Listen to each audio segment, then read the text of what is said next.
Start करिए भैया। सभी साधकों का स्वागत है। आज गायत्री महाविज्ञान की हमारी 17वां भाग चल रहा है। इस विवेचना में हम 17वें भाग में एंटर कर रहे हैं। गायत्री महाविज्ञान कुछ नहीं है, ये तो हमारे ऋषियों का एक अमृत का अंश है, जिसे हम समझने विचारने की एक चेष्टा कर रहे हैं। वस्तुतः यह ज्ञान बड़ा समग्र है, इसे समझना और समझाना गुरु कृपा के अनुग्रह से ही हो सकता है। आइए गायत्री महाविज्ञान की विवेचना की चेष्टा करने के पहले उस गुरु का आह्वान करते हैं जिसके माध्यम से यह ज्ञान हमें मिला है।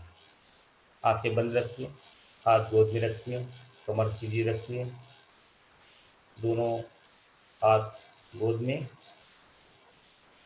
पूरा का पूरा ध्यान भ्रुकुटी के मध्य में। गुरुदेव और माता जी वहाँ विराजमान हैं।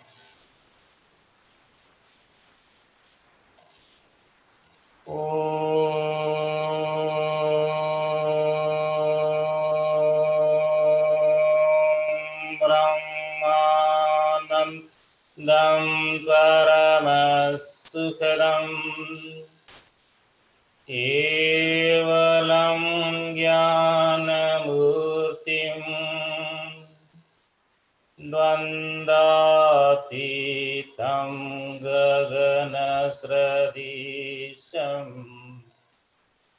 तत्त्वमस्यादिलक्ष्यम्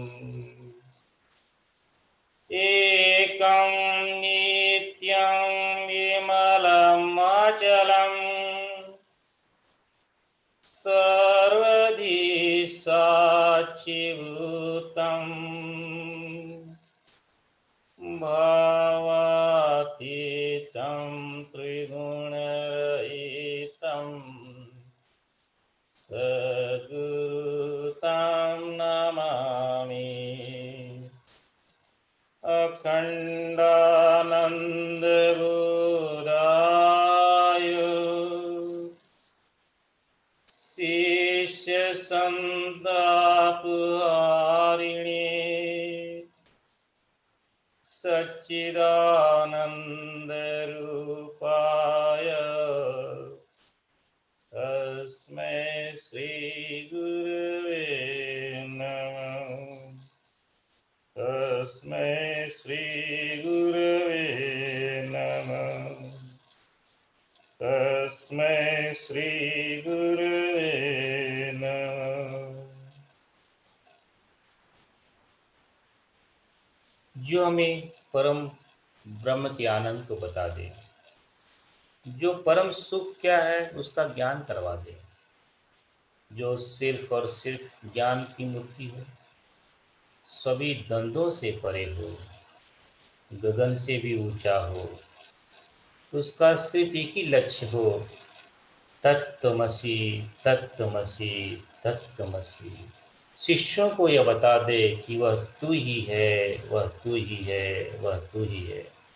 ऐसे सदगुरु के चरणों में कोटि कोटि नमन है, नमन है, नमन है। जो एक है, नित्य है, बुद्ध है, शुद्ध है, मुक्त है, सभी विमल अचलों से भी परे है, सभी भूतों का साक्षी है, भावों से भी अतीत है। ऐसे सद्गुरु के चरणों में कोटि कोटि नमन है, नमन है, नमन है।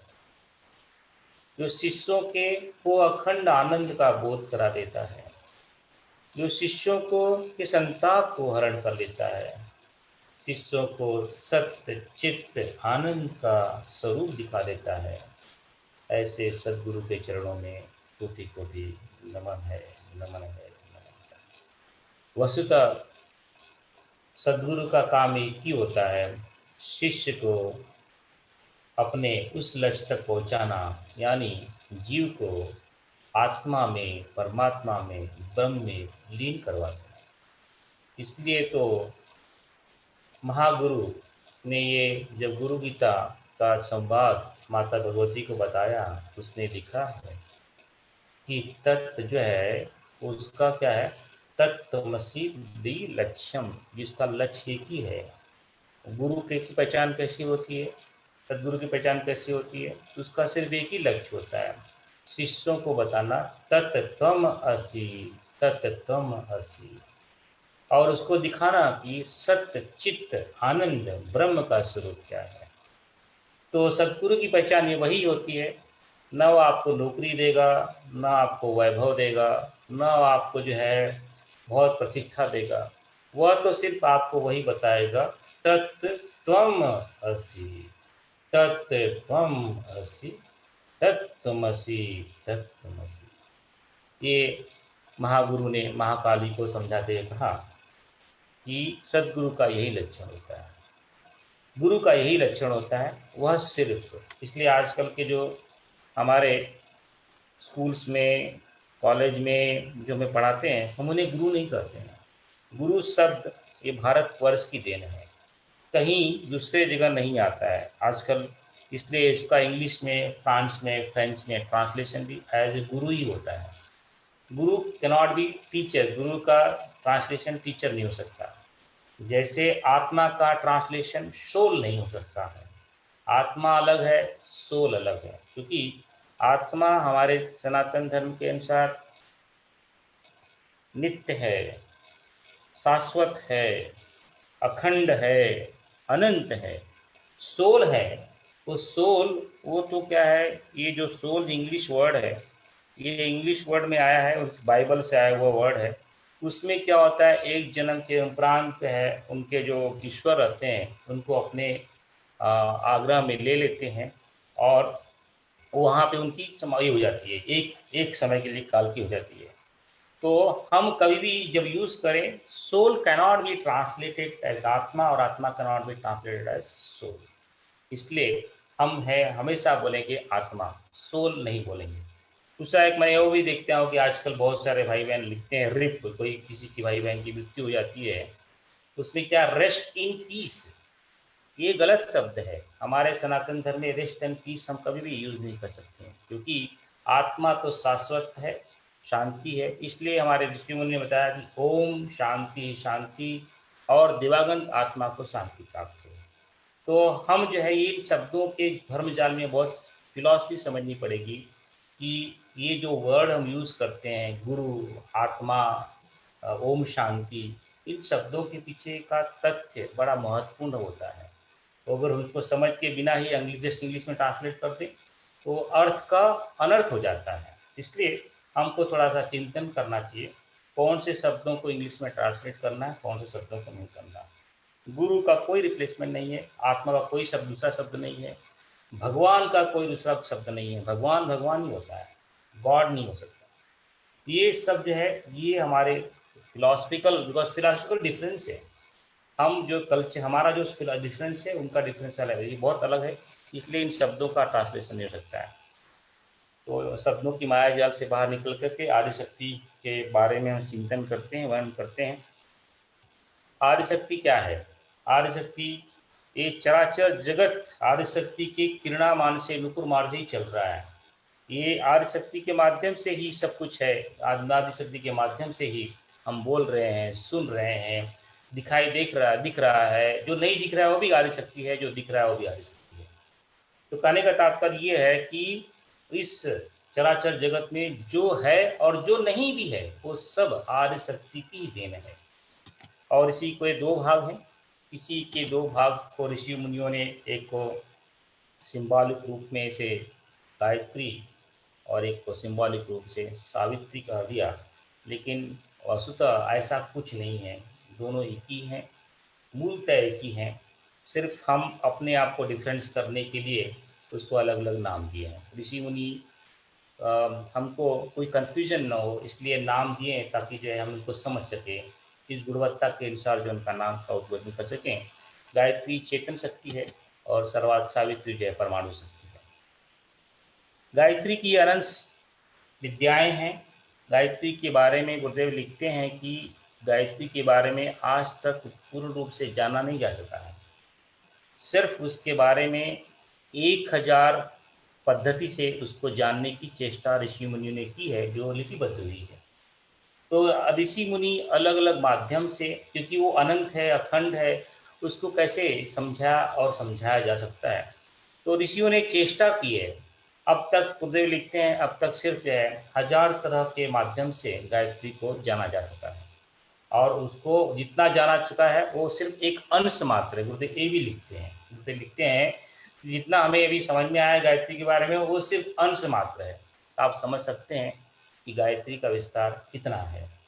तो आज हम जो चेष्टा करने वाले हैं गायत्री के बारे में, एक चेष्टा विश्वामित्र तंत्र से लिया गया है। गुरुदेव ने इसका विस्तार से लिखा है कि गुरुदेव ने अलग अलग ऋषि और मुनियों के माध्यम से गायत्री को बताने की जितनी हमें जरूरत थी वो मैं उन्होंने बताया है। आज से जो विवेचना हम लोग शुरू कर रहे हैं वो विवेचना विश्वामित्र तंत्र के से आधार पे परम पूज्य गुरुदेव ने लेकर के हमें बताया है। विश्वामित्र जी का क्या कहते हैं? विश्वामित्र जी कहते हैं कि ये गायत्री ब्रह्म चेतना है, पूरा जड़ जगत का समस्त संचालन इस गायत्री से होता है। ये अन्य और एक विश्वामित्र ये भी लगते हैं कि ये जो जितने भी प्राणी हैं चराचर जगत में, उनका जो करवाह जो है निर्वाह करने की क्षमता होती है जीवन निर्वाह की, वो सब गायत्री के माध्यम से आती है। आप जो देख लो जो है कोई भी प्राणी देख लो, कुत्ता देख लो, बिल्ली देख लो, बैल देख लो, गाय देख लो, उन सब में जो निर्वाह करने की क्षमता है वो सब जो है गायत्री की ही देन है। और गुरुदेव और विश्वामित्र जी उसको आगे बताते हुए कहते हैं कि मनुष्य में यह चेतना और थोड़ा अलग ढंग से होती है। इसमें मनुष्य में यह चेतना दो भागों में दिखाई देती है। पहली चेतना जो है उसके बुद्धि में दिखाई देती है। जो मनुष्य में जो बुद्धि है उसको भी एक गायत्री का सूक्ष्म अंश माना जाता है। लेकिन जो एक दूसरी चेतना है जो हृदय में अंतःकरण में रहती है वो गायत्री का संपूर्ण स्वरूप है। दो भाग हैं गायत्री के। गुरुदेव जो है गुरुदेव और विश्वामित्र जी एक्सप्लेन करते हैं कि गायत्री की चेतना बाकी के प्राणियों में तो सिर्फ उनके जीवन निर्वाह के लिए ही प्राप्त दिखाई देती है, लेकिन मनुष्य में ये चेतना दो भागों में दिखाई देती है। एक तो निर्वाह के लिए, दूसरा विस्तार के लिए। जो निर्वाण के लिए है वो तो बुद्धि में स्थापित रहती है, वो बुद्धि के माध्यम से दिखाई देती है। लेकिन जो उसका जो पावर सेंटर है, जो उसका जो पावरफुल सेंटर है वो तो अंतःकरण में रहता है। तो उसका जो है इस गुरुदेव ने इसको दो भागों में बताया, एक सामान्य एक असामान्य। सामान्य को गुरुदेव ने बुद्धि का नाम दिया है, असामान्य को परम गुरुदेव ने और भगवान विश्वामित्र ने उसको जो है प्रज्ञा के नाम दिया है। और प्रज्ञा या बोल लो या विद्या बोल लो या फिर जो है कहीं के प्रज्ञा रितंबरा बोल लो, ये अलग अलग नामों से कहीं कहीं गुरुदेव बताते हैं। लेकिन वस्तुतः जो विश्वामित्र तंत्र है, विश्वामित्र तंत्र में उसको नाम दिया गया है विद्या। तो गुरुदेव एक्सप्लेन करते हैं कि जो पुरुषार्थी होते हैं, पुरुषार्थी यानी जो है पुरुषार्थ करता है, ये स्त्री और पुरुष ये जो है ये पूरी स्त्री और पुरुष लिंग नहीं है। पुरुषार्थी जो भी प्राणी पुरुषार्थ करे वो पुरुषार्थी कहलाता है। जो भी प्राणी अपने अपने को विजय अपने पे विजयी प्राप्त कर ले वह महावीर कहलाता है। महावीर कोई एक व्यक्ति एक पुरुष नहीं है। जिसने भी जिस माता भाई बहन स्त्री पुरुष ने भी अपने आप पे विजय प्राप्त कर ली उसको नाम मिल जाता है महावीर। जिसने भी अपने अपनी बुद्धि को जगा ली वो कहलाता है बुद्ध। उसमें स्त्री और पुरुष का कोई भी लिंग भेद नहीं है, क्योंकि जैसे जैसे व्यक्ति अनाहत चक्र के ऊपर चला जाता है स्त्री और पुरुष का भेद पूर्णतः खत्म हो जाता है। उसमें जो है उसका उसको वो जो है इसलिए बहुत सारे ऋषि मुनि आप देखे रहेंगे, परमहंस देखे रहेंगे। आनंदमयी माता का आपने नाम सुना होगा। ये हमेशा भंग अवस्था में रहती थी। वो आनंद जो है ये अनाहत चक्र के ऊपर का भाग जो है यहाँ पे जो है विशुद्धि चक्र जो से लेकर जो भाग रहते हैं वो मोस्टली जो है भंग अवस्था में जब लोग रहते हैं तो उन्हें स्त्री और पुरुष का भेद नहीं दिखाई देता है, और उनको उनको जो उसके परे रहते हैं। तो कहने का तात्पर्य ये है जो पुरुषार्थी है, जो पुरुष शब्दार्थी है पुरुष के लिए नहीं है। जिस के अंदर पुरुषार्थ करने की क्षमता है और पुरुषार्थी जो अपने आप को जिसने अपनी वीरता से अपने पुरुषार्थ से अपने आप पे विजय प्राप्त कर लिया है वो महावीर। जिसने अपने आप की बोधि जगा ली है वो है बुद्ध। तो ये अलग अलग शब्द हैं, ये किसी स्त्री और पुरुष का नहीं है। परम पूज्य गुरुदेव इसको एक्सप्लेन भी करते कहते हैं कि ये जो समान और असमान जो है बुद्धि है वही बहिरंग और अतरंग शक्ति के रूप में मनुष्यों में दिखाई देती है।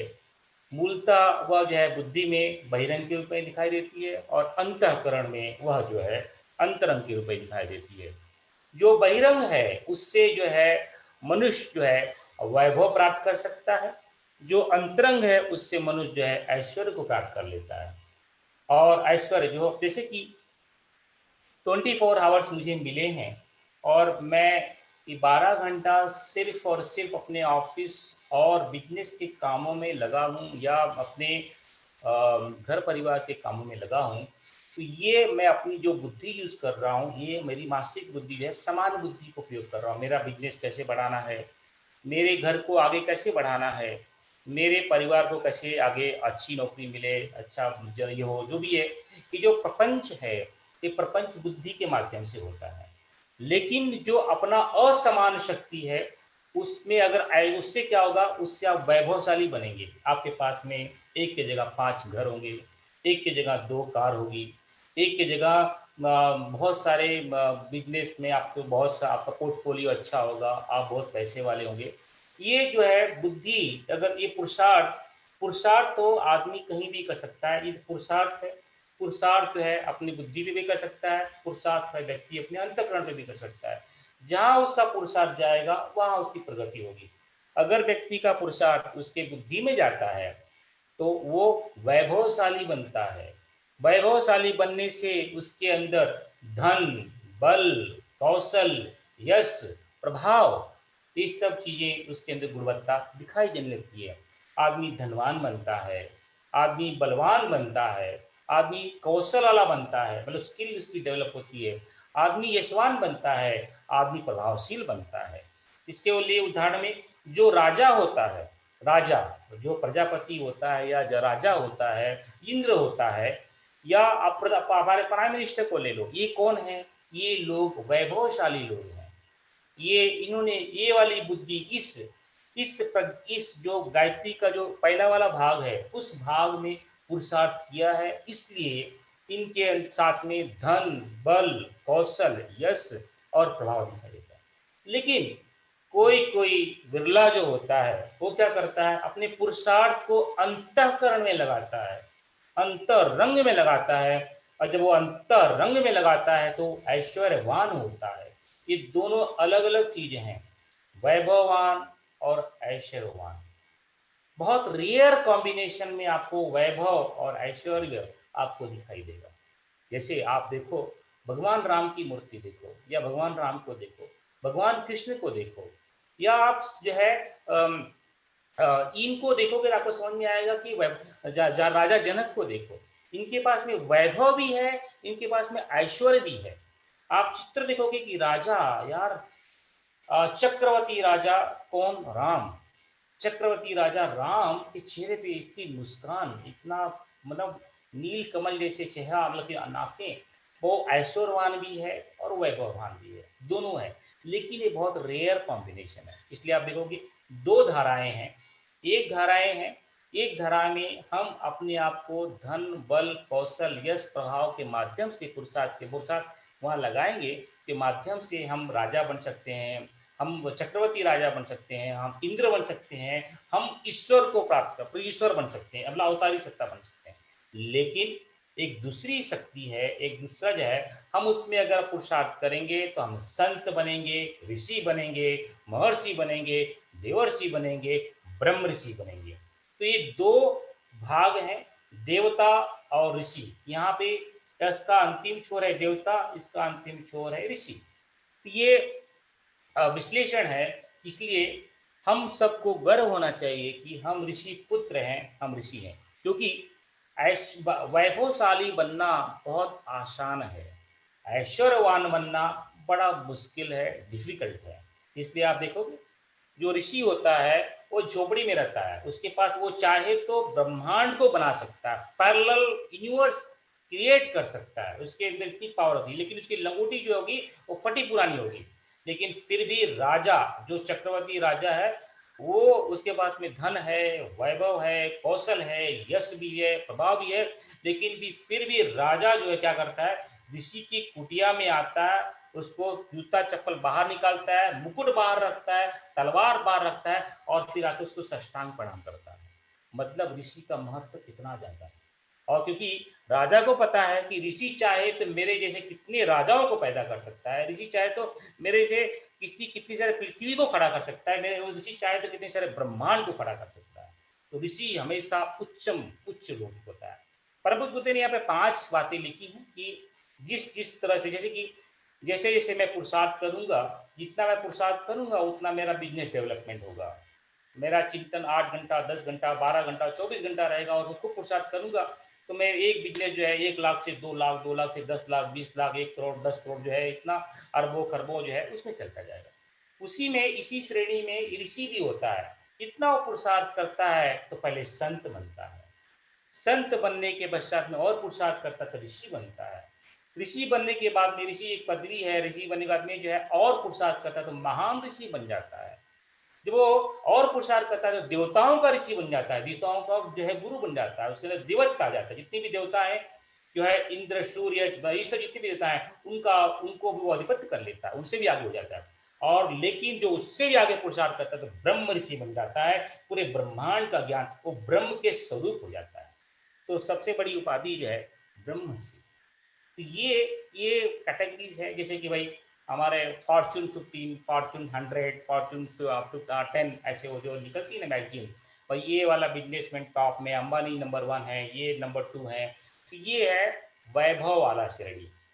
और ये जो ऋषि वाली श्रेणी है तो संत, ऋषि, महर्षि, देवर्षि, ब्रह्म ऋषि, ये एक अलग श्रेणी है। और हम सबका लक्ष्य इसी में होना चाहिए, क्योंकि हम सब ऋषि पुत्र हैं। और ऋषि पुत्र का एक ही कर्तव्य होता है, जो पिता ने धरोहर दी है उस धरोहर के पिता के समान बनना। जो पिता ने बताया है, माता ने बनाया है, जो धरोहर दे के गए हैं, उसको उसको जमा करना, उसको आत्मसात करना, उसकी गुणवत्ता को अपने अंदर लेना। और जो मार्ग पे माता और पिता चले हैं उसी मार्ग पे हम चले। हमारा सौभाग्य है क्योंकि हम ऋषि पुत्र हैं, क्योंकि हम ऋषि के तो हमारी जिम्मेदारी ये है कि हम ऋषि मार्ग पे चले, हम संत बने, हम ऋषि बने, महर्षि बने, देवर्षि बने, ब्रह्मर्षि बने। तो ये विश्लेषण है वैभव और ऐश्वर्य का। जो मनुष्य पुरुषार्थ जो समान बुद्धि के लिए करता है, वो है धन, बल, कौशल, यश और प्रभाव प्राप्त करता है। जो मनुष्य अपना पुरुषार्थ अंतःकरण में करता है, वो है संत, ऋषि, महर्षि, देवर्षि, ब्रह्मर्षि बनता है।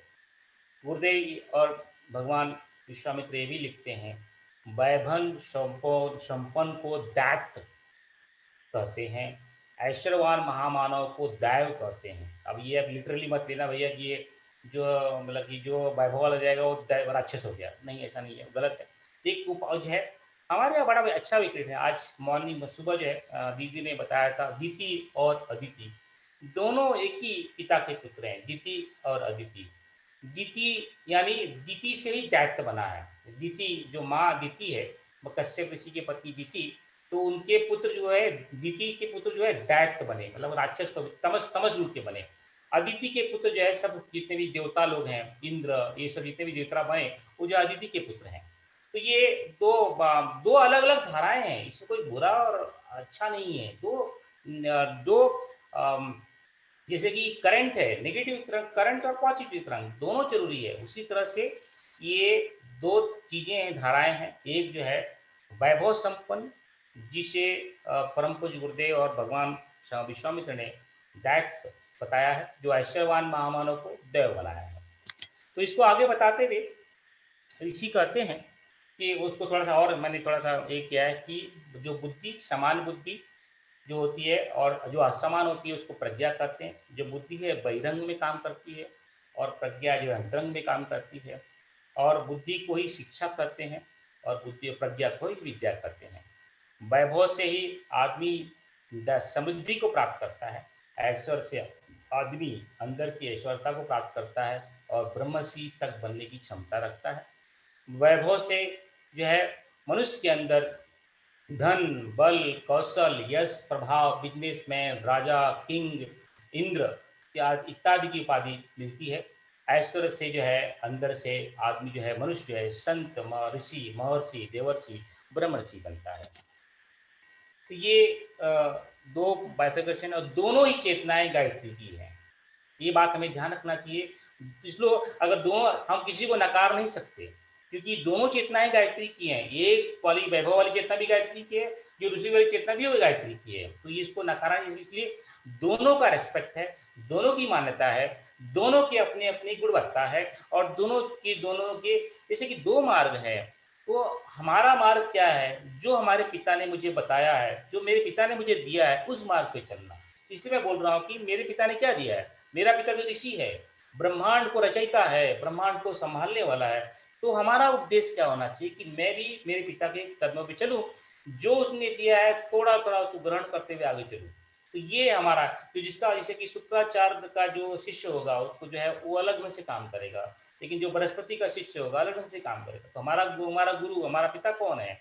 वो तो युगापति महाकाल है। तो जो महाकाल की जो सवा जो है गण है, उन्हें क्या करना चाहिए? जो महाकाल ने बताया वो करना चाहिए।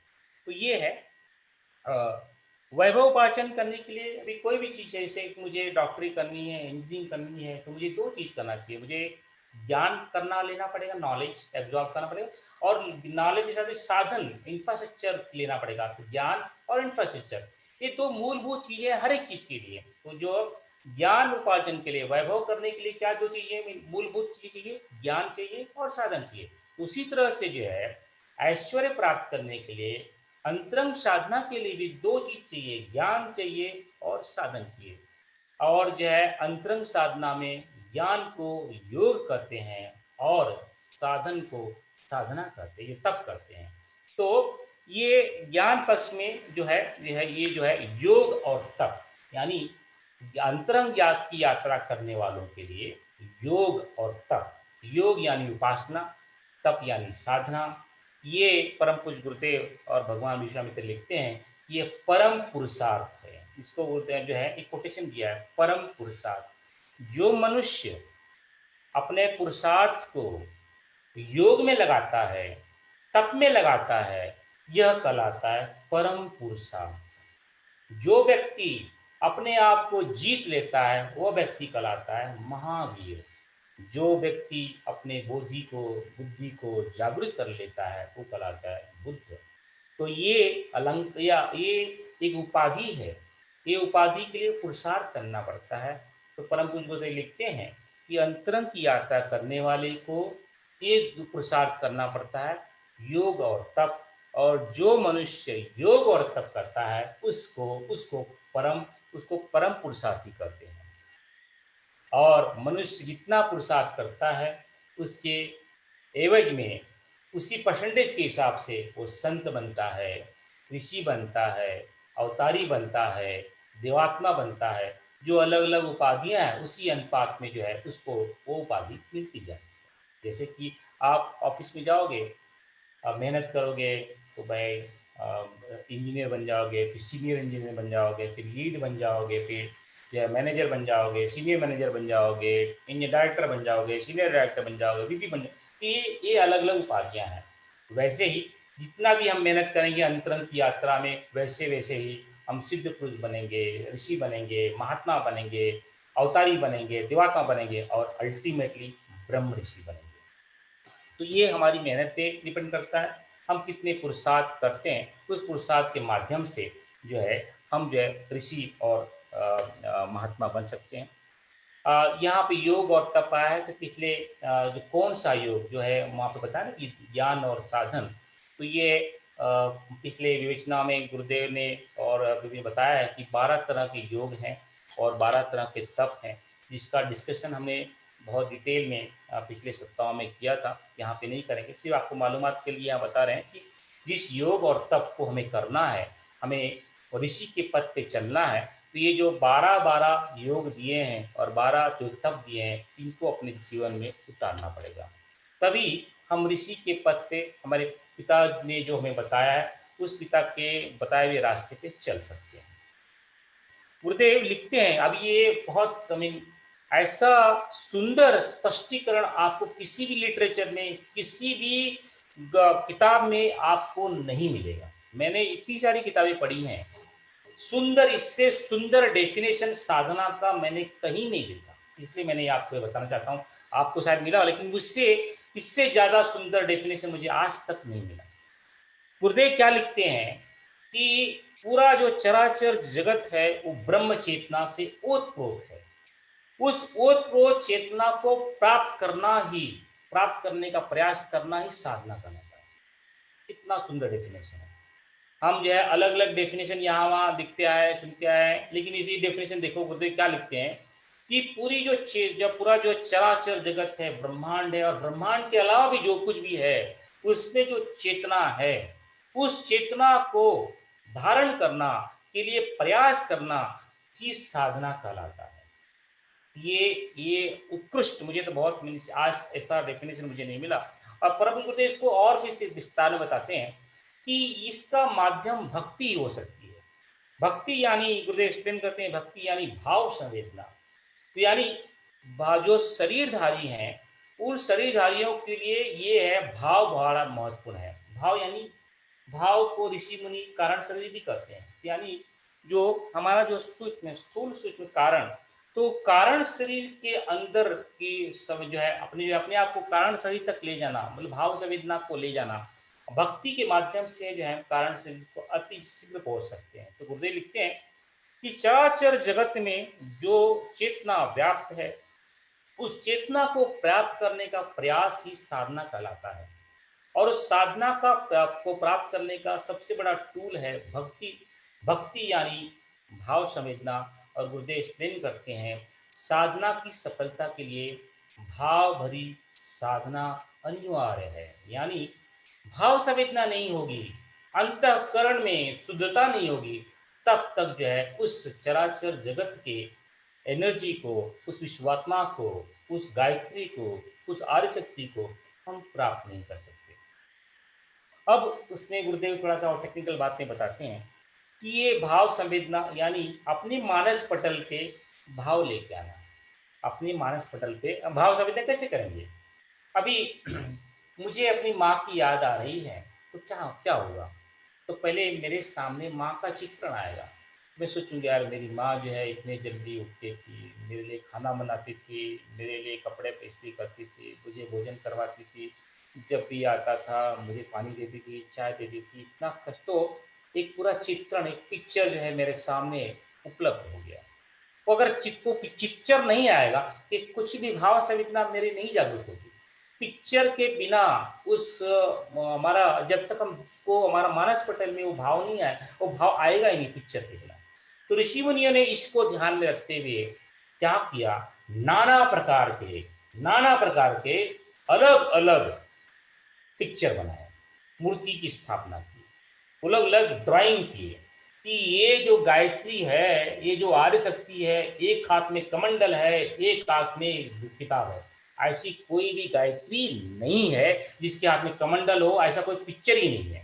लेकिन ऋषि है, ऋषि को मालूम है कि मेरे बच्चों को समझ ही नहीं आएगा, क्योंकि जो बच्चे के पास जो तंत्र, क्योंकि ये सब चीजें तो उन्होंने तो साधना की अवस्था में, ध्यानस्थ अवस्था में जाके देखी कि जो अंतरंग जो चराचर जगत में शक्ति है, उस शक्ति को प्राप्त करने का माध्यम साधना है। और साधना को कैसे प्राप्त किया जाता है? भाव संवेदना से प्राप्त किया जाता है। लेकिन मेरे बच्चों को भाव संवेदना का जो शरीर है, उस भाव संवेदना करने के लिए उनको कुछ पिक्चर चाहिए। तो क्या करें?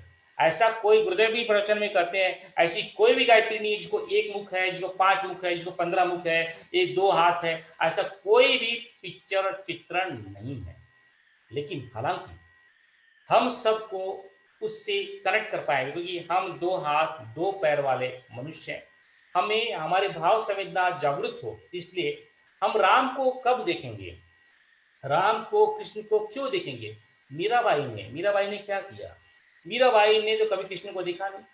बचपन में माँ ने एक जो है खिलौना दिया कि ये बेटा, ये जो है तेरा पति है। उन्होंने पूछा मेरी सबकी शादी हो रही है, तेरी शादी किससे होगी? तो माँ ने बोला ये जो है ये तेरा जो पति है, यही तेरा पति से शादी कर लेना तू। तो ये उसने जो मीरा ने क्या किया, उसके भाव में मतलब तो उसकी मानस पटल में उसने जो है उसने एक तो खिलौना तो लिया कृष्ण का, लेकिन मानस पटल में इतना जबरदस्त उसने चित्र बनाया कि साक्षात कृष्ण ही उसके सामने हिलने डुलने खेलने पकड़ने जो भी रासलीलाएं करने लगे। वैसे ही रामकृष्ण परमहंस सबके लिए तो मूर्ति है, कोई न बोलती है, न खाती है, न हँसती है। आप दक्षिणेश्वर में जाओ, कुछ नहीं है। एक कैसा पड़ा हुआ स्टैच्यू है और क्या है। एक जो है पत्थर की मूर्ति है काली कलर की और क्या, कुछ नहीं है। लेकिन भाव, रामकृष्ण परमहंस का भाव से वो मूर्ति बोलती भी है, खाती भी है, उठती भी है, गाती भी है, नाचती भी है, ये सब करती है।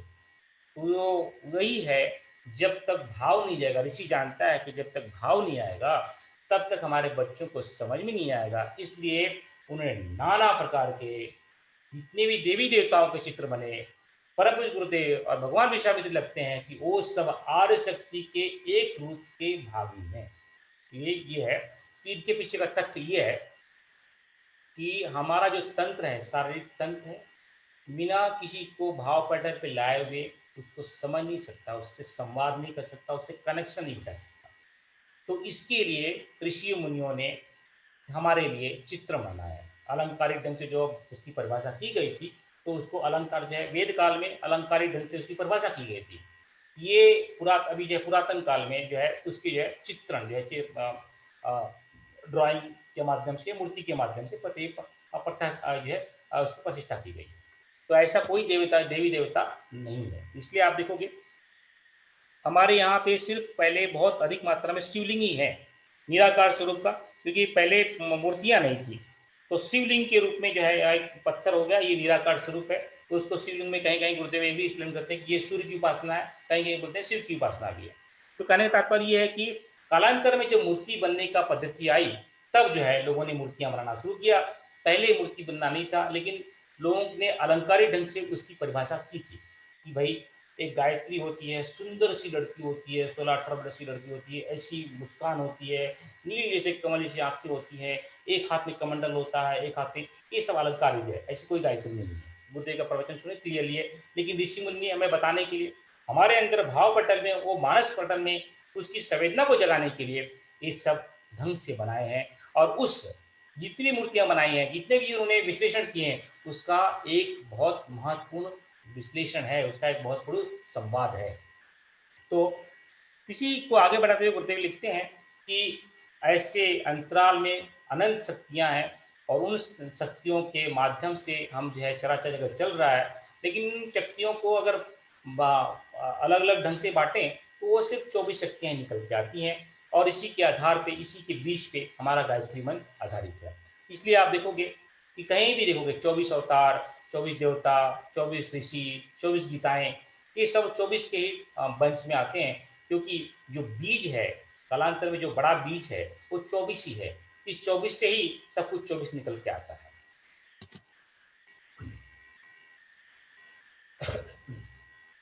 भगवान विश्वामित्र इसको और एक्सप्लेन करते हैं कि कि कहीं कहीं इन शक्तियों का विरोधाभास भी दिखाई देता है। कोई जो है एकदम सुंदर सी लड़की ऐसे बैठी हुई है, और कहीं कहीं तो जो है वो तो इतना जीभ बाहर निकाले हुए है और जो है तलवार लेकर के मर मुंडा करते हुए खड़ी खड़ी है। और कहीं पे तो जो है शेरनी वाक पे खड़ी है, कहीं कहीं पे जो है वृषभ के साथ में खड़ी है। ये अलग अलग विरोधाभास दिखता है यार, ये ऐसे कैसे हो सकता है कि कोई इसका सिंहासन कहीं कहीं दिखता है, कोई नीचे जमीन बैठी है, कहीं कहीं दिखता है वो शेर पे बैठी है, कहीं कहीं दिखता है वो तो वन में बैठी है। ये क्या है? तो गुरुदेव और भगवान विश्वामित्र एक्सप्लेन करते हैं कि हर एक की अपनी अपनी विशेषता के अनुसार ऐसा इस तरह का चित्रण किया गया है। हमें कहीं भी कुछ भी कंफ्यूजन नहीं होना चाहिए। ये सब एक हैं, लेकिन किसी एक गुणवत्ता के वजह से उनको उस ढंग से चित्रण किया गया है। इसलिए कहीं भी हमें उसको विरोधाभास नहीं होना चाहिए। जैसे गुरुदेव लिखते हैं कि एक शब्द है, जैसे कि मैंने बताया कि भाई मुझे अगर गुजराती नहीं आती है, मराठी नहीं आती है, तमिल नहीं आती है, तेलुगु नहीं आती है, अगर से मुझे उसमें लिखा हो कि मैं खाना खा रहा हूँ, मराठी में लिखा है या गुजराती में लिखा है, तमिल में लिखा है, तेलुगु में लिखा है, मुझे समझ में नहीं आएगा। लेकिन जो समझने वाला रहेगा समझेगा, उसमें लिखा है मैं खाना खा रहा हूँ, मतलब कि शब्द सभी में लिखा है कि वो की है, लेकिन वो मुझे समझ में नहीं आ रहा है, इसलिए जो है वो चीज़ें भिन्न दिखाई दे रही हैं। लेकिन वो गुणवत्ता के अनुसार से, लैंग्वेज के हिसाब से वो अलग-अलग स्क्रिप्ट में लिखा हुआ है। तो लोगों का पिक्चर्स अलग है, कोई शेर पे है, कोई बाघ पे है, कोई ज़मीन पे है, कोई घोड़े पे है, कोई जो है हिरन पे है, लेकिन उससे कुछ अर्थ नहीं होता, उसका अपनी गुणवत्ता के हिसाब से जो है उनकी मूर्तियाँ बनाई गई हैं। तो हमें कोई भी कन्फ्यूज़न नहीं होना चाहिए कि भई ये मूर्ति उससे मूर्ति है, विरोधाभास है, ऐसा नहीं होना चाहिए। और आगे एक्सप्लेन करते हैं कि इसे सहज शक्तियाँ हैं। इन सहज शक्तियों में अभी थोड़ा विस्तार में भगवान विश्वामित्र बताते हैं कि सहज शक्तियाँ हैं, यानी अनंत शक्तियाँ हैं। अनंत शक्तियों में से जो है गुरुदेव ने लिखा कि अनंत शक्तियाँ गायत्री की हैं। गायत्री की अनंत शक्तियों में से 78,000 शक्तियों अधिक प्रचलित हैं विश्व में। 78 78,000 शक्तियाँ प्रचलित हैं, उसमें से सिर्फ 24 ही प्रमुख हैं। और आगे विस्तार करके बताते हैं कि 24 में भी 2 भाग हैं, एक वाम पक्ष है, एक दक्षिण पक्ष है। वाम पक्ष में 12 है और दक्षिण पक्ष में 12 है। और इन दर्शन शक्तियों का समस्त जो है एक ही दर्शन है कि एक ही भाव है, आर्य शक्ति। आर्य शक्ति है, जैसे कि मैं हूँ, मेरा शरीर है या आपका हमारा शरीर है, वो मल्टीपल सेल से बना हुआ है, करोड़ों सेल से बना हुआ है। यानी तो सेल्स, एक सेल्स मतलब कि वो राजेश है, वो वाला सेल भी राजेश है, ये वाला भी सेल्स राजेश है, जितने भी सेल्स हैं सब राजेश को रिप्रेजेंट करते हैं। तो राजेश क्या है? एक समग्र सेल्स का भंडार है। तो आदि शक्ति गायत्री क्या है? इन समस्त शक्तियों का भंडार है। वो ये एक एक सेल्स को जो है अलग अलग समझ लो कि ये हमारे ये इस वाले सेल्स को हमने पैर वाला left leg cells, right leg cells, ये वाले यहाँ पे जो सेल्स हैं इसको बोल दिया कि भाई ये हमारा हाथ वाला सेल्स, ये पैर वाला सेल्स। ये सेल्स तो है, लेकिन ये क्या हमने क्या अलंकार लगा दिया? हाथ वाला, आंख वाला, नाक वाला, मुंह वाला, बाल वाला, लेकिन सेल्स है। ये सेल्स किसके हैं? एक व्यक्ति के सेल्स हैं, यानी तो गायत्री है। लेकिन गायत्री की पूरी शक्ति कहाँ से आई है? गायत्री से आई है। लेकिन एक का नाम नाखून, एक का नाम बाल, एक का नाम नाक, एक का नाम कान, और सबकी संरचना देखो अलग। नाक की संरचना कैसी है, आंख की संरचना कैसी है, भौं की संरचना कैसी है, बाल की संरचना कैसी है, सबकी संरचना अलग अलग है। लेकिन सब है, सब जो है राजेश को रिप्रेजेंट करती है, मेरे शरीर को रिप्रेजेंट करती है। वैसे ही सब कुछ चराचर जगत में जो भी शक्तियां हैं वो गायत्री को रिप्रेजेंट करती हैं, लेकिन सबके अलग अलग ढंग से गुणवत्ता होने की वजह से उसके अलग अलग नाम है। अलग अलग ऋषि मुनि ने तो नाम के साथ में अलग अलग रूप और रंग बताए हैं।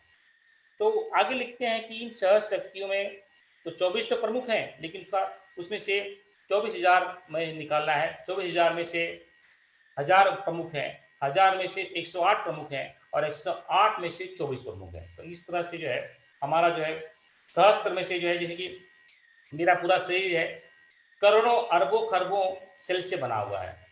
और कर्बो से देखोगे कि हाँ भाई इसमें मेरे शरीर में 15 भाग हैं, फिर बोलोगे नहीं मेरे शरीर में 2 हाथ हैं, 2 पैर हैं, 2 कान हैं और 1 मुख है। तो ये अलग अलग विस्तार है। तो क्या किया हमने बाद में अल्टीमेटली डिसाइड किया कि हमारे हाथ में दो दो पैर हैं, 2 हाथ हैं। अब जब किसी को बताएंगे तो हमारे हाथ में मेरे 2 पैर हैं, 2 हाथ हैं, एक धड़ है, एक सर है, हम 5 भाग बताएंगे। वैसे ही सभी सभी तो गायत्री शक्तियां हैं, लेकिन बताने के लिए अल्टीमेटली क्या किया ऋषि ने, विश्वामित्र जी ने 24 शक्तियों को एक जो है कलेक्टिव बता दिया कि ये 24 शक्तियां जो है ये पूरे कलेक्टिव शक्तियों को रिप्रेजेंट करती है। और कालांतर में ऋषि ने क्या किया, एक शक्ति को 12 उनको 12-12 भागों में बांट दिया। एक को वाम पक्ष, एक को दक्षिण पक्ष बता दिया, और एक का अधिपति को सावित्री बता दिया, एक के अधिपति को गायत्री बता दिया। और अल्टीमेटली दोनों गायत्री सावित्री ही आदि शक्ति हैं। तो और मतलब कि मैं ही राजेश हूँ। ये 2 हाथ, एक लेफ्ट है, एक लेफ्ट साइड है, एक राइट साइड है। जैसे ये समझ लो कि ये गायत्री है, सावित्री है, लेकिन दोनों क्या करते हैं? रिप्रेजेंट किसको करते हैं? राजे को करते हैं। तो ये दोनों आदि शक्ति हैं, एक लेफ्ट है और एक राइट है। तो और उनका विस्तार जो है परम पूज्य गुरुदेव और ऋषि विश्वामित्र जी ने 24 अक्षरों के नाम से बताया है। और उन 24 अक्षरों में ये जो 24 अक्षरों को वैदिक 12 वैदिक हैं, 12 जो है तांत्रिक हैं। उन्होंने स्पष्ट लिखा है कि कहीं भी भ्रम नहीं होना चाहिए कि भाई ये अलग अलग दो चीज़ें क्यों आ गई हैं, तो क्या कर रही हैं। और ये राइट हैंड है, ये राइट हैंड है, सिंपल सी बात है। दोनों जो है, दोनों ही राजेश को रिप्रेजेंट करती हैं। दोनों गायत्री सावित्री दोनों ही आदि शक्ति को रिप्रेजेंट करती है। गायत्री के 12 प्रमुख और शक्तियां हैं और सावित्री के और 12 प्रमुख शक्तियां हैं। तो ये बिल्कुल मिला करके 24 नाम हो जाते हैं, लेकिन उनकी धुरी एक ही है, आदि शक्ति। तो दक्षिण पक्ष है, और ये इसका पहले भी हमने चर्चा की है, लेकिन यहाँ पे आ गया है तो फिर से इसको ले लेते हैं। दक्षिण पक्ष यानी आगम धारा, यानी आत्मिक मार्ग, चेतना वाला मार्ग, सात्विक मार्ग, इसमें ज़्यादा अड़चन नहीं होती है। शुभ वाला मार्ग, इसमें गुरु जो है सीधे सीधे मार्ग से जो है शिष्य को पहुँचा देता है। वाम पक्षी की धारा में जो है हमें परमाणु की साधना करनी पड़ती है, तात्विक साधना करनी पड़ती है, जड़ की साधना करनी पड़ती है, विज्ञान का मार्ग लेना पड़ता है। और ये तांत्रिक मार्ग है, ये कठिन मार्ग है, और इसमें जो है कुछ भी उल्टा सीधा हो गया तो जो है बहुत भयानक गलती होने की संभावना होती है। इसलिए ऋषि जो है हम सभी को दक्षिण पक्ष एवं धारा की मार्ग को प्रशस्त करने के लिए जो है बताते हैं। और इसी की धारा में जब वैदिक काल में इसका जो है बाध्यकरण किया गया, गायत्री और सावित्री, गायत्री की साधना चेतना वाली साधना है, सावित्री की साधना परमाणु वाली साधना है। तो परमाणु जहाँ पे आ गया तो वहाँ पे क्या आ गया, पंचभूत आ गए। पंचभूत आ गए तो पंचभूत के जितने भी रूल्स हैं, रेगुलेशन है, सब लागू हो जाएंगे। जैसे पंचभूत में अग्नि है, अग्नि में हाथ डालोगे तो क्या होगा, हाथ जल जाएगा। वायु है, वायु में अब हाथ डालोगे क्या होगा, हाथ बह जाएगा। तो जल है, जल में हाथ डालोगे क्या होगा, यह बह जाएगा। तो ये परमाणु के जितने भी रूल्स है, रेगुलेशंस हैं, ये जो है सब जो है सावित्री की साधना में लग जाती है। जैसे कि बहुत सारे भाई बहन पूछते हैं कि जो मंदिर बनता है, जैसे कि माँ को या परमपिता परमेश्वर को, हम राम को हमने जो है मंदिर बना दिया। अब हुआ क्या, हमने भगवान को एक ढांचे में बंद कर दिया, एक शरीर में बांध दिया। तब क्या होगा, जितने भी परमाणु के रूल्स हैं वो सब उस पर लागू हो जाएंगे। तो क्या, मैंने बहुत लोगों को देखा है कि आप राजस्थान में जाओगे, वहां जाओगे तो वो लोग तो ठंडी के दिनों में भगवान को मोजे बनाते हैं, क्योंकि उनको ठंडी लगती है तो उनका भगवान को भी ठंड लगेगी। जो है वो जो खाना खाते हैं वो खाना खिलाते हैं। आप कहीं भी जाओगे, अगर समझ लो कि आप आदिवासी क्षेत्र में चला लोगे, तो जो है मांस खाते हैं, अपने गुरु भगवान को मांस खिलाते हैं। तो जैसा, और जो है वो लोग सोते हैं तो क्या करते हैं, रात को फाटक बंद कर देते हैं कि भाई हमारे भगवान भी सो रहे हैं। तो कहने का तात्पर्य है कि जब हम कोई भी चीज परमाणुओं को या जो है तत्व के माध्यम से बांधते हैं, जितने भी तत्व के रूल्स और रेगुलेशन है वो सब लागू हो जाते हैं। इसमें बहुत सारे लोग भाई बहन पूछते हैं कि भैया जो है सूर्यास्त के समय या सूर्योदय के समय तक ही गायत्री जब करने का क्या प्रावधान है। जब हम साधना अपने भौतिकता के लिए करते हैं, तात्विकता के लिए करते हैं, बैखरी से करते हैं, उपांशु से करते हैं, जितने भी जो भी पंचभूतों के लक्षण हैं वो लागू हो जाते हैं। अगर हम वैखरी साधना कर रहे हैं, उपांशु साधना कर रहे हैं, और हम अपनी भौतिक प्रगति के लिए साधना कर रहे हैं, बहिरंग की साधना कर रहे हैं, तो क्या होगा, आपको जो रूल्स फॉलो करना पड़ेगा। सूर्यास्त के पहले 1 घंटे और सूर्योदय के बाद 1 घंटे, यही सब। लेकिन मैं अपनी आत्मिक उत्कर्ष के लिए साधना कर रहा हूँ, मैं जो है अपने उत्कर्ष को, अपने आप को पाने के लिए साधना कर रहा हूँ, तो 24 घंटे में टॉयलेट में हो, खाना बना रहे हो, सूतक हो, अमका हो, तमका हो, कोई कुछ भी फर्क नहीं पड़ता, क्योंकि मैं चेतना की साधना कर रहा हूँ। तो चेतना की साधना के लिए कोई रूल्स रेगुलेशन नहीं है, लेकिन परमाणु की साधना के लिए सब रूल्स और रेगुलेशन लागू होते हैं। तो ये, अब आप गायत्री मंदिर में जाओगे तो माताएं मैं देखता हूँ कि जो है हर दिन कपड़े बदलती हैं, तो उनको स्नान भी करवाती हैं, क्योंकि वो भौतिक है। उन्होंने वो माता को उस मूर्ति में बांध दिया है। जब मूर्ति में बांध दिया है तो उसके सब रूल्स, एक दिन में ये कलर पहनाना पड़ेगा, वो दिन में वो कलर पहनाना पड़ेगा, एक दिन में ऐसा कलर पहनाना पड़ेगा, आपको मासिक धर्म में तो वहाँ जा नहीं सकते। जितने भी रूल्स हैं वो सब परमाणु के रूल्स वहाँ लागू हो जाते हैं।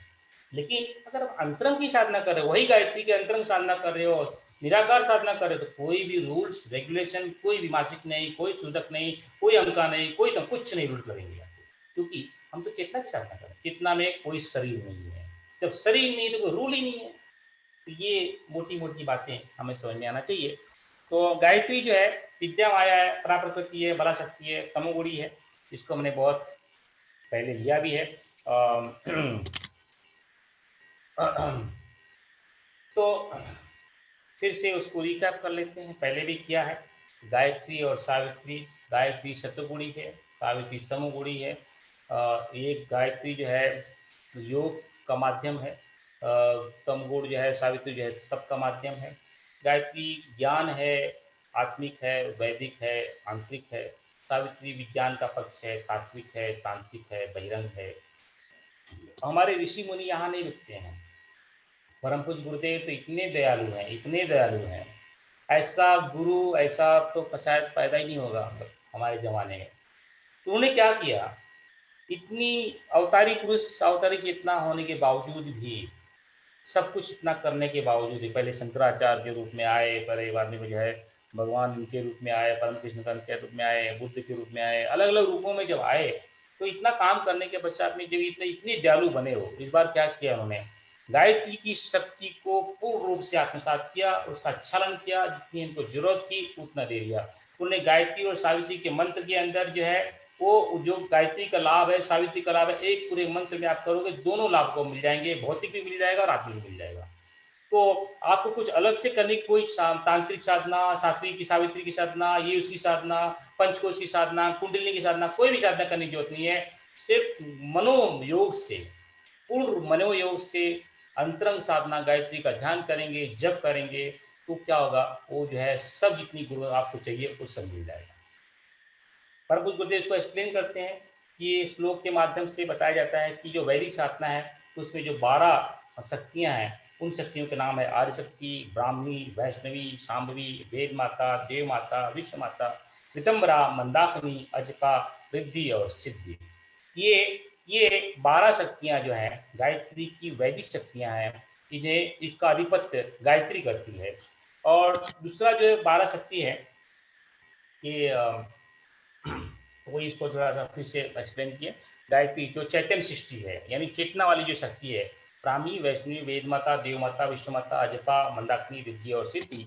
और दूसरी जो शक्ति है सावित्री, इसका आधिपत्य करती है, उसकी शक्तियां हैं सरस्वती, लक्ष्मी, दुर्गा, कुंडलनी, प्राणाग्नि, भावानी, भुवनेश्वरी, त्रिपुरा, अन्नपूर्णा, महामाया, भविष्यनी इत्यादि। ये जो है तात्विक शक्तियां हैं, दक्षिण की शक्तियां हैं, सावित्री की शक्तियां हैं, इसका आधिपत्य करती है सावित्री। तो ये दो अलग अलग धाराएं, एक चैतन्य सृष्टि की है, एक परमाणु सृष्टि की है, और दोनों का धूल बिंदु एक ही है, आदिशक्ति गायत्री। आप कंफ्यूज मत होना, जब हम आर्य शक्ति को रिप्रेजेंट करते हैं तो आर्य शक्ति एक होती है, और आर्य शक्ति गायत्री बोलती हैं तो आर्य शक्ति गायत्री वो चेतना वाली भाग हो गई। आर्य शक्ति सावित्री बोलते हैं तो जो है वो आर्य शक्ति सावित्री भी हो गई। लेकिन जो आर्य शक्ति यानी दोनों को भाग, कहीं कहीं आर्य शक्ति का कहीं कहीं लोग गायत्री भी बोलते हैं, कोई बात नहीं। जैसे जेरॉक्स जेरॉक्स मशीन को, कॉपियर को हम जेरॉक्स मशीन बोलते हैं, वैसे ही कहीं कहीं आर्य शक्ति को गायत्री बोलते हैं। हमारे हर जगह हम क्या बोलते हैं, गायत्री। हम जो गायत्री बोलते हैं इसका मतलब ये हो गया कि है हम जो है गायत्री और सावित्री दोनों को संबोधन कर रहे हैं। तो जैसे ऋषियों ने बताया कि विश्वामित्र जी ने क्या किया, इन पहले मैं देखा कि भाव पटल पे, मानस पटल पे उससे संवाद करने के लिए, उससे कनेक्शन बिठाने के लिए हमें बस एक रूप चाहिए, उसका एक गुण चाहिए, उसका एक रंग चाहिए।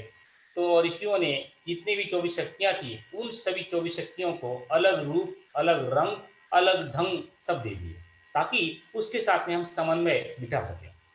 तो ये ऋषि तंत्र के, विश्वामित्र तंत्र के अनुसार जो है, उन जो है उनका विस्तार जो है, गायत्री के 24 जो बीज हैं, उन 24 बीजों के अनुसार जो है, गायत्री के 24 बीज में कौन से हैं, तत्व एक बीज है। ये गायत्री मंत्र इटसेल्फ में एक एक बीज है, एक एक शक्ति है। तत् सवितुर वरेण्यम भर्गो देवस्य धीमहि धियो यो न प्रचोदयात्। ये जो ये शक्तियां हैं, ये तत् से लेकर के एकदम देव तक, ये गायत्री है। स्व से लेकर के यत तक ये जो है सावित्री है। तो गायत्री और सावित्री, तो ये 12 अक्षर, जो गायत्री का 12 बीज है स्टार्टिंग का, वो 12 बीज गायत्री, और जो 12 बीज है अंतिम वाला वो है सावित्री। तो दोनों आपको जो है कि अगर इस मंत्र का आप जप करेंगे तो कोई विशेष आपको अलग से या साधना नहीं करनी पड़ेगी, क्योंकि एक इस 12 अक्षरों से आप चेतना को ले रहे हो, इस 12 अक्षरों से परमाणु जगत की चेतना को ले रहे हो, तो दोनों को आपको जो है फायदा मिलेगा।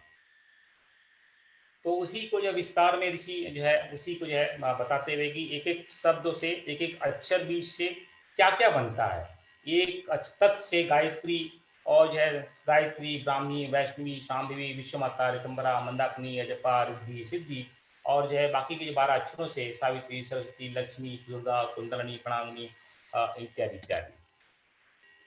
तो ये 12-12 शक्तियां होने के पश्चात परम गुरु गुरुदेव ने क्या कहा कि अगर इन 12 शक्तियों को आप आत्मसात करोगे, आप जो स्पेशली जो हमारी अड़चन थी, जो हमारी अड़चन क्या थी कि हम अपने आप को उस परम ब्रह्म में लीन करिए। उस परम में लीन करने के 2 मार्ग हैं, एक वैदिक तात्विक मार्ग है, एक तात्विक मार्ग है। तो तात्विक मार्ग जो है थोड़ा कठिन है, परमाणु वाला कठिन है, लेकिन इस गायत्री साधना से हम जो है दोनों को प्राप्त कर सकते हैं बिना कठिनाई के। तो ये हमने पहले बहुत एक्सप्लेन भी किया है। तो अब जो है भगवान विश्वामित्र की पूरी प्रस्तावना देने के बाद में पहली शक्ति आदि शक्ति को एक्सप्लेन करते हैं। ये पहली शक्ति है, आज इसका हम जो है विश्लेषण करेंगे। आदि शक्ति के 2 मुख हैं, एक मुख है, एक मतलब ये ऐसा कोई है नहीं, लेकिन जो है ऋषियों ने बनाया है कि एक मुख है, 2 हाथ है, हाथ में एक पुस्तक है, दूसरे में कमंडलू है। इसका उद्देश्य मतलब ये होता है सद्ज्ञान और श्रद्धा, यानी जहाँ पुस्तक है वहाँ पे ज्ञान, विवेक, बुद्धि, प्रखरता। इसलिए आप देखोगे और जैसे एक शांति कुंज में एंटर करोगे, प्रखर प्रज्ञा यानी वेद, यानी गायत्री का एक वाला भाग जहाँ पे माता ने वेद को दिया हुआ है। तो जो प्रखर प्रज्ञा है वहाँ पे वेद है, वहाँ पे प्रखरता है, वहाँ विवेकता है, वहाँ पे गुणवत्ता है, वहाँ पुरुषार्थ है। दूसरा वाला हाथ में माता ने कमंडलू लिया है, तो कमंडलू यानी श्रद्धा। तो प्रखर प्रज्ञा, सजल श्रद्धा। तो दूसरा वाला जो भाग है माता जी का जो भाग है वहां पे क्या है, जो है कमंडलू है, यानी गंगोत्री है, वहां पे श्रद्धा है, सहजता है, प्रेम है, निष्ठा है। ये जो चीजें हैं ये दोनों में दिखाई देती है। ये गायत्री का एक भाग, इसलिए परम गुरुदेव ने उसको गायत्री को प्रखर प्रज्ञा, सरल श्रद्धा, गुरुदेव और माता जी के रूप में स्थापित करने का एक ही मतलब मुझे दिखाई देता है कि गायत्री के जो गुणवत्ता है प्रखर प्रज्ञा और सरल श्रद्धा में दिखाई दी। वाहन हंस है। वाहन गुरुदेव यहाँ पे बताते हैं कि ये हंस है, विवेक का प्रतीक है। मुक्त चयन, यहाँ पे गुरुदेव न्यास पहले जो है हमने नहीं सुना, पहले विश्लेषण में हमने नहीं बताया था। यहाँ पे इस विश्वामित्र तंत्र में गुरुदेव विवेक के साथ में मुक्त चयन और उज्ज्वला का प्रतीक है। यानी हंस कैसा होता है, मुक्त चयन करता है, उसको अगर जब तक मोती नहीं मिलेगी वो अपना खाता नहीं है, ये मुक्त चयन है, वो मर जाएगा लेकिन नहीं खाएगा जब तक उसको ये उसका जो है एक गुणवत्ता है, मुक्त चयन करता है। मुझे कुछ भी हो जाए मैं नहीं करूँगा, मतलब कि भले मुझे फांसी हो जाए लेकिन मैं सच ही बोलूँगा। मैं ये मुझे हो जाएगा तब तक तो मैं नॉनवेज नहीं खाऊँगा। ये मुक्त चयन, मेरा खुद का मालिक होता है मुक्त चयन, और उज्ज्वल होता है, हमेशा जो है हंसमुख करता है। और इस गायत्री के भी बीच के पहले अक्षर तक के बीच के भी जैसे कि मैंने पिछले सप्ताह में बताया था कि हर एक मंत्र का मंत्र के 5 अंग होते हैं। उसका ऋषि होता है, उसका यंत्र होता है, उसकी विभूति होती है, उसका बीज होता है। तो इस बीज का, क्योंकि वैदिक काल से लिया हुआ मंत्र है, तो तत्व का बीज है ब्रह्म, उसको ओम भी बोलते हैं। इसके ऋषि है विश्वामित्र। उसका यंत्र जो बनता है गायत्री यंत्र में, और उसकी विभूति है प्रज्ञा और दीक्षा, और उसका जो फल है आप्त काम। ये जो आप्त काम है, ये देखोगे कि गायत्री की जो शक्ति है, देव शक्ति, इसको आदि शक्ति और परम ब्रह्म के नाम। मंत्र तत्व है, बीज ओम है। आध्यात्मिक शक्ति उसकी प्रज्ञा है, लौकिक शक्ति दीक्षा है, और उसके जो फल मिलते हैं, उसके जो परिणाम मिलते हैं आप्त काम। ये आप्त काम जो है, आप जो है हम लोग जब देव माता का विश्लेषण करेंगे, बुद्ध ने बड़ी सुंदर ढंग से आप्त काम का विश्लेषण किया है। जो देवता होते हैं आप्त काम होते हैं। आप्त काम का अर्थ होता है कि सभी कामनाओं से पूर्ति हो चुकी होती है, मतलब उनको कोई कामना ही नहीं रहती है। खाना है या नहीं है, घर है या नहीं है, लड़का है या नहीं है, मतलब कोई भी चीज हो या ना हो, उससे उनको कोई फर्क नहीं पड़ता है। वो स्थिति कहलाती है आप्त काम की स्थिति। तो ये जो जो गायत्री के तत्व यानी आदि शक्ति के तत्व स्वरूप को जान लेता है, वो आप काम हो जाता है। वो हर परिस्थिति में प्रसन्न रहता है, खुशी रहता है, हर परिस्थिति में बुलंद रहता है और उल्लासवान रहता है। ये है आप काम का डेफिनेशन। इसका विश्लेषण जो है हम आगे जब वो करेंगे। परम पूज्य गुरुदेव इसलिए लिखते हैं, आर्य शक्ति को लिखते हुए विस्तार बताते हैं कि ब्रह्म जब अकेला था, जब उससे एक से अनेक बनने की जब चेष्टा हुई, तो जो है उस इच्छा शक्ति को आर्य शक्ति कहते हैं और उस इच्छा शक्ति से ही को हम गायत्री कहते हैं और उससे ही चैतन्य सृष्टि और परमाणु सृष्टि का निर्माण होता है। तो गुरुदेव एक्सप्लेन करते हैं कि ब्रह्म के अंदर की जो इच्छा है, इस अलग अलग ऋषि मुनियों ने इसको अलग अलग ढंग से एक्सप्लेन किया। पिछली कई विचनाओं ने देखा है कि कोई इसको बोलता है इच्छा शक्ति, कोई बोलता है आर्य शक्ति, कोई बोलता है माया शक्ति इत्यादि नामों से जाना जाता है। लेकिन परम गुरुदेव ने इसको आर्य शक्ति के नाम से संबोधन किया है। तो जब ब्रह्म के अंदर पूर्णा होती है, उस इच्छा शक्ति को परम गुरुदेव ने आर्य शक्ति का नाम दिया है। और क्योंकि ब्रह्म जो है निर्गुण है, निराकार है, उसमें कोई गुणवत्ता ना होने के कोई उसका आयाम नहीं है, तो जब उसमें इच्छा आती है तो गुणवत्ता कौन लेके आता है? गायत्री लेके आती है। तो चराचर जगत में जो गुणवत्ता दिखाई देती है, जो शक्ति दिखाई देती है, वो है गायत्री। तो ब्राह्मी शक्ति को जो है गायत्री कहते हैं।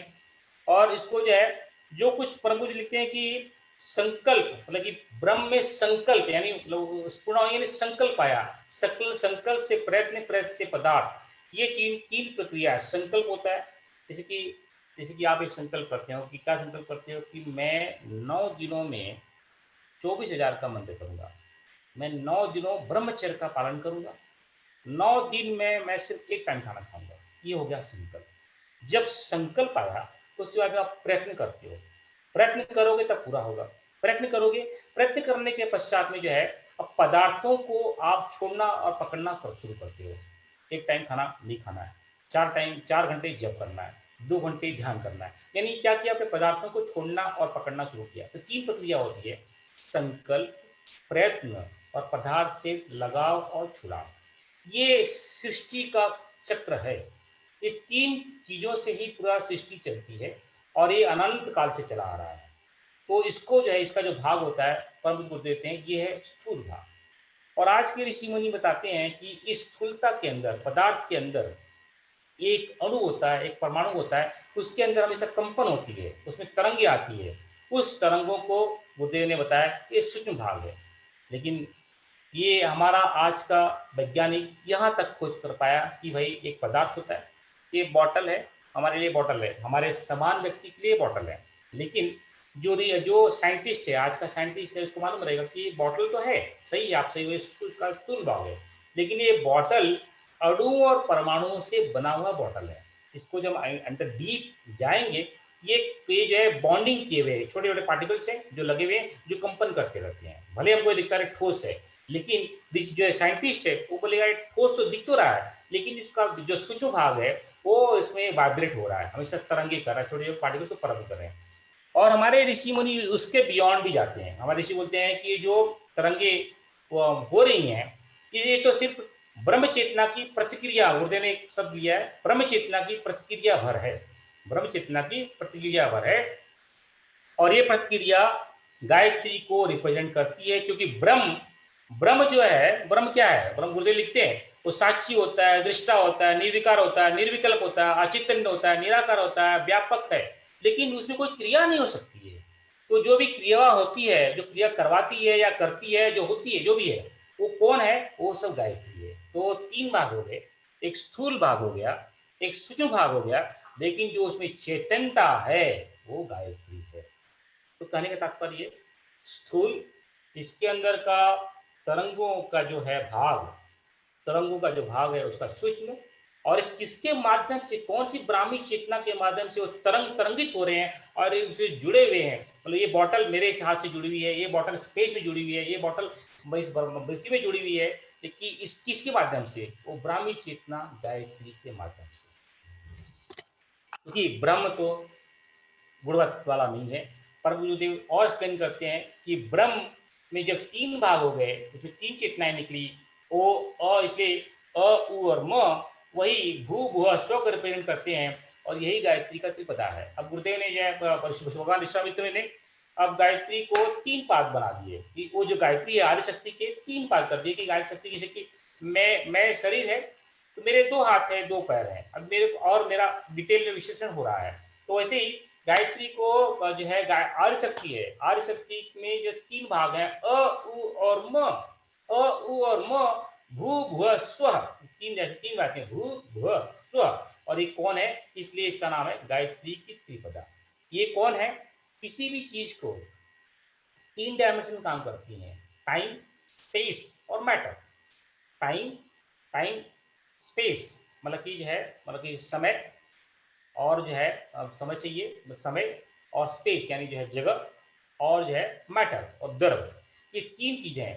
तो ये जो तीनों चीज हैं उनको चलाने के अंदर की जो वो अग्नि है, जो ऊर्जा है, वो उसको बोलते हैं प्राण अग्नि, काल अग्नि, योग अग्नि। तो ये चराचर जगत में जो कुछ भी होता है ये टाइम स्पेस मैटर की वजह से होता है। तो उनको चलाने वाली ऊर्जा कितनी होगी, 3 ऊर्जाएं, प्राण अग्नि, काल अग्नि, योग अग्नि। तो ये ऊर्जा को त्रिपदा कहते हैं। ये ऊर्जा 3 भागों में बटी हुई है। ऊर्जा 3 जो है वो कौन है, गायत्री के 3 पाद हैं।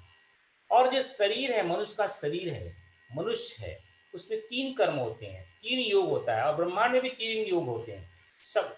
जैसे कि जब हम बोलते हैं समष्टि और व्यष्टि, जो कुछ भी समष्टि के लिए भी लागू है और व्यष्टि के लिए भी लागू है, जो कुछ व्यष्टि के लिए लागू है और समष्टि के लिए लागू है। तो हमारे 3 योग है, ज्ञान योग, कर्म योग और भक्ति योग।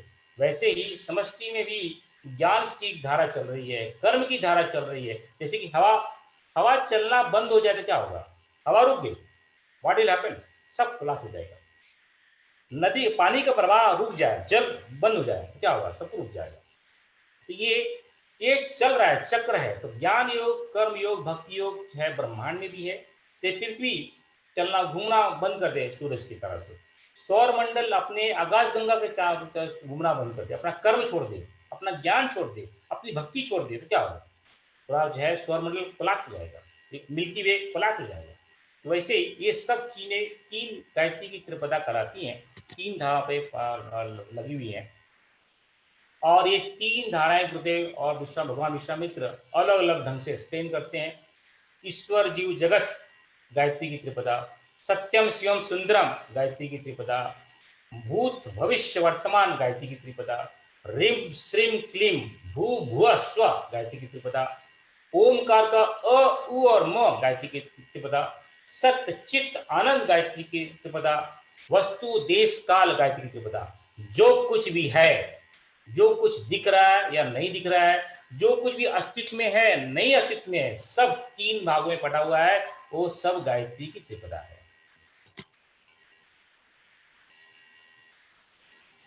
तो आर्य शक्ति को यही हमारा लक्ष्य है। हमारा लक्ष्य क्या है, हमारा लक्ष्य है उस परम चेतना से, उस आदि शक्ति से एक रूप होना। उस एक हमारा गुरुदेव स्पष्ट लिखते हैं, यहाँ पे भगवान विश्वामित्र स्पष्ट लिखते हैं कि पर ब्रह्म का दर्शन और विलय ही हमारा जीवन का लक्ष्य है। परम ब्रह्म का दर्शन और विलय ही हमारा जीवन लक्ष्य है। और इसी वो कैसे प्राप्त हो सकता है, सिर्फ गायत्री, क्योंकि जो क्रिया है वो सिर्फ गायत्री है। ब्रह्म को हम देख नहीं सकते, सुन नहीं सकते, उसमें कोई गुणवत्ता नहीं है, वो गायत्री के माध्यम से ही मिल सकती है। उसमें लेकिन 3 भाग हैं, उसमें 3 एनर्जी काम करती है। मुझे यहाँ पे लिखते हैं उसमें जो 3 एक ही एनर्जी, 3 एनर्जी जो है अलग अलग नामों में जानी जाती है। नर पशुओं में ये एनर्जी है, मतलब उस गुणवत्ता को, उस परम ब्रह्म को पाने के लिए हमारे 3 ऑब्स्ट्रक्शंस हैं और 3 मतलब कि बाधाएं बोल लो या फिर जो है 3 उत्कर्ष बोल लो। ये 3 गुण हमारे पास में होंगे तो जो है ये हम गायत्री को प्राप्त कर सकते हैं या फिर नहीं प्राप्त कर सकते। हमारे पास 3 चेतनाएं हैं। तो नर पशुओं में चेतना तो एक ही है, वासना, तृष्णा और अहंता। और उसका अपोजिट क्या है, वासना का अपोजिट है निष्ठा, तृष्णा का अपोजिट है प्रज्ञा, अहंता का अपोजिट है श्रद्धा। जब अहंता बढ़ेगी तो श्रद्धा कम होगी, जब श्रद्धा बढ़ेगी तो अहंता कम। ये रूपांतरण होता है, एनर्जी ट्रांसफर होते हैं। जैसे श्रद्धा बहुत हो गई, अहंता अहंकार पूरा खत्म हो जाएगा, कम हो जाएगा। तो ये एक ही बैंड में काम करते हैं, जैसे एक ही बैंड में काम करेंगे। जैसे श्रद्धा बढ़ेगी अहंता कम होगी, अहंता बढ़ेगी श्रद्धा कम होगी। तृष्णा बढ़ेगी, प्रज्ञा बढ़ेगी, प्रज्ञा कम होगी तो जो है तृष्णा बढ़ेगी, आपकी वासना बढ़ेगी तो निष्ठा कम होगी, निष्ठा बढ़ेगी तो जो है वासना बढ़ेगी। तो गुरु जी लिखते हैं कि नर पशुओं में, उन्होंने शब्द लिखा है नर पशु, नर पशुओं में वासना, तृष्णा, अहंता के कुचक्र दिखाई देते हैं। नर देवों में निष्ठा, प्रज्ञा और श्रद्धा के संस्कार दिखाई देते हैं। यानी मनुष्य, अगर मेरे अंदर वासना अभी जाग रही है तो मैं पशु हो सकता हूँ, मैं नर के रूप में पशु। अगर मेरे अंदर तृष्णा का चक्र चल रहा है तो मैं नर के रूप में पशु हूँ। मेरे अंदर अहंकार का भाव चल रहा है तो मैं नर के रूप में पशु हूँ। मेरे अंदर प्रज्ञा जागृत हो रही है, गायत्री का चिंतन कर रहा है, गायत्री के अलंकार से मैं अलंकारित हो रहा हूँ, गायत्री की ध्यान धारणा कर रहा हूँ, तो मैं क्या हूँ? नरदेव हूँ। मेरे अंदर मेरे गुरुदेव के प्रति, मेरे आराध्य के प्रति, मेरे शांति कुंज के प्रति एकदम श्रद्धा ही श्रद्धा जाग रही है, तो मैं क्या हो गया? नर। मैं वही हूँ लेकिन मैं नर, नर देव हो गया।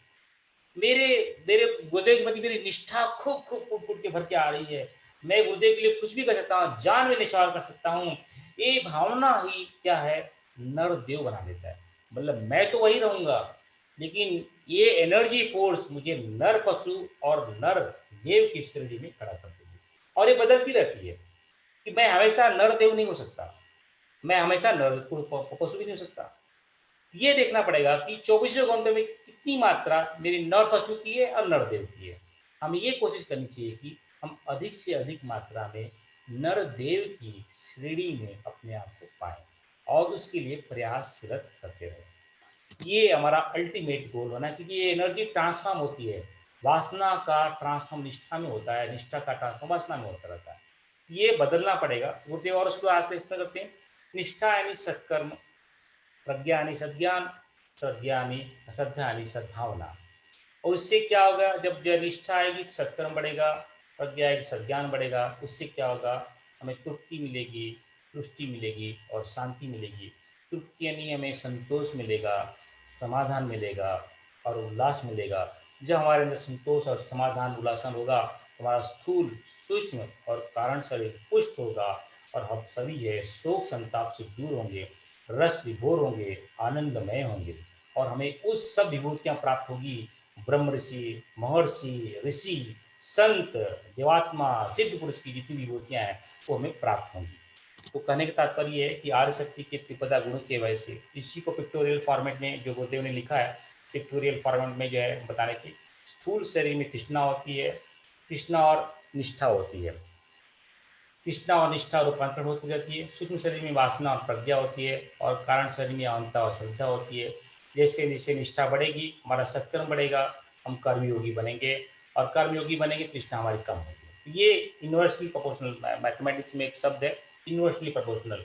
जैसे ए बढ़ेगा तो एक कम होगा। जैसे आपने झूला देखो, वो जो है क्या बोलते हैं, क्या शीशा, एक ऊपर जाता है तो एक नीचे आता है, एक नीचे आता है तो ऊपर जाता है। मतलब कि ये जैसे ये बढ़ेगा तो वैसे ये कम होगा। तो ये शीशा की तरह है। तो हमें ये देखना है कि अधिक से अधिक मात्रा में हमारी ये निष्ठा, प्रज्ञा और श्रद्धा बढ़े, ताकि जो है हम जो है कर्मयोगी, ज्ञान योगी और भक्ति योगी बने और हम संतोषी, समाधानी, उल्लासी बने और हमारे अंदर ओजस और तेजस बने।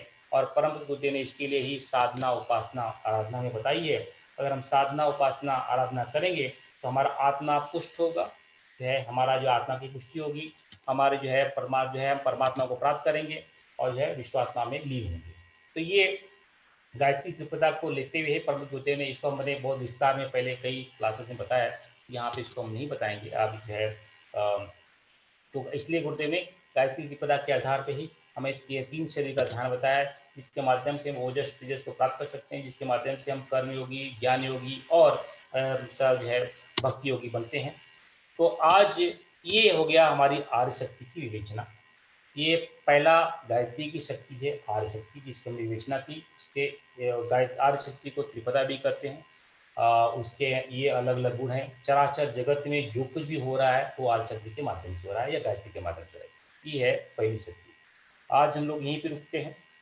अब किसी भाई बहन का प्रश्न हो तो ऑलरेडी इतना समय हो गया है। ठीक है वरुण, फिर तो I think we stop here.